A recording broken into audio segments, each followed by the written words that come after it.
हरीश जी, हरिद्वार में आपका 3 दिवसीय चिंतन शिविर चल रहा था। ये किस तरह का पूरा रहा है यहाँ पे? देखिए, ये एक किसान संगठनों के लिए एक तरह से जीवनदायिनी समय होता है, जो ये 2 से 3 दिन का समय होता है। और इसी में विश्वास रखते हुए भारतीय किसान यूनियन लौकिक आज हरिद्वार में हैं।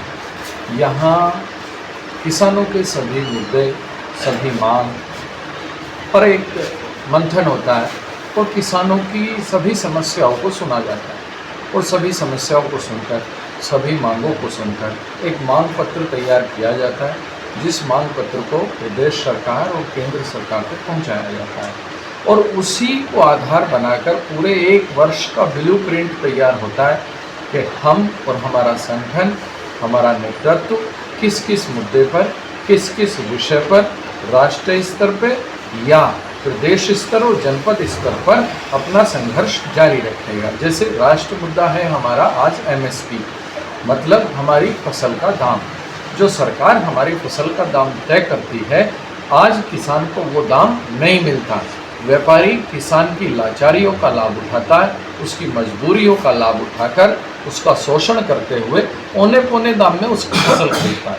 हमारी लंबे समय से सरकार से निरंतर मांग रही है। जब दिल्ली आंदोलन था तब भी हमसे सरकार ने आश्वस्त किया था, उससे पहले भी सरकार ने हमें आश्वस्त किया और आज MSP की हमारी मांग नहीं, सरकार द्वारा किया हुआ आश्वासन है, सरकार द्वारा किया हुआ वादा है कि किसान को जो उसकी सरकार फसल का दाम तय करे वो दाम उसे मिलना चाहिए। और ये देखिएगा विडंबना कि देश में सुई से लेकर जहाज बनाने तक हर व्यक्ति अपने उत्पाद की कीमत तय कर सकता है, लेकिन किसान को ना तो ये अधिकार है, ना किसान को कभी ऐसा करने के लिए प्रेरित किया जाता है।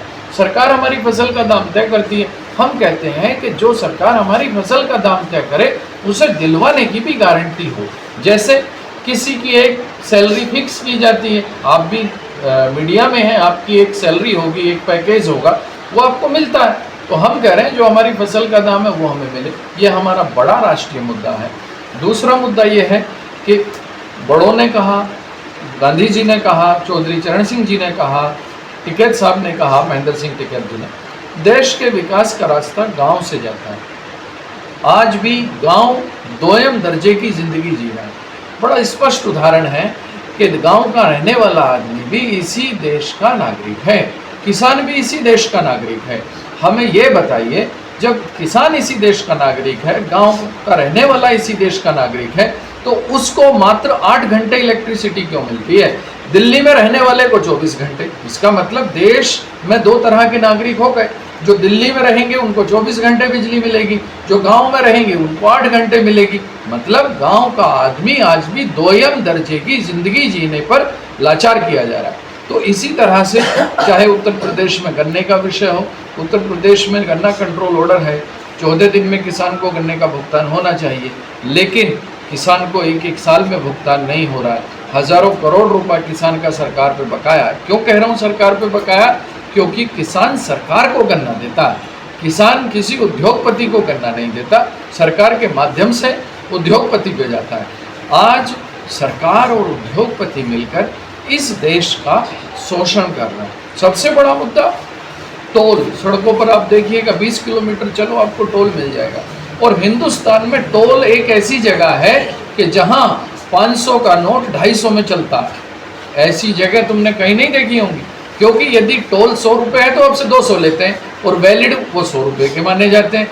भाई यदि आप कैश में दे रहे हैं, आप देखिएगा कैश पैसा नहीं है क्या? कितना दुर्भाग्य है, कैश में आदमी पैसा दे तो डबल, मतलब कैश पैसा नहीं रहा, आज कैश की वैल्यू आधी हो गई।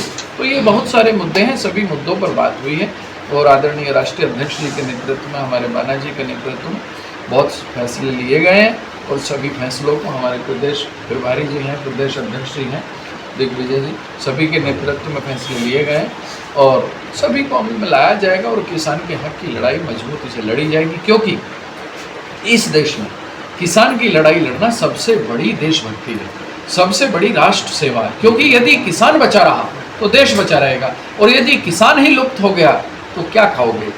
सॉफ्टवेयर तो नहीं खा सकते। तो किसान को बचाना जरूरी है और किसान के हक दिलाना चाहिए।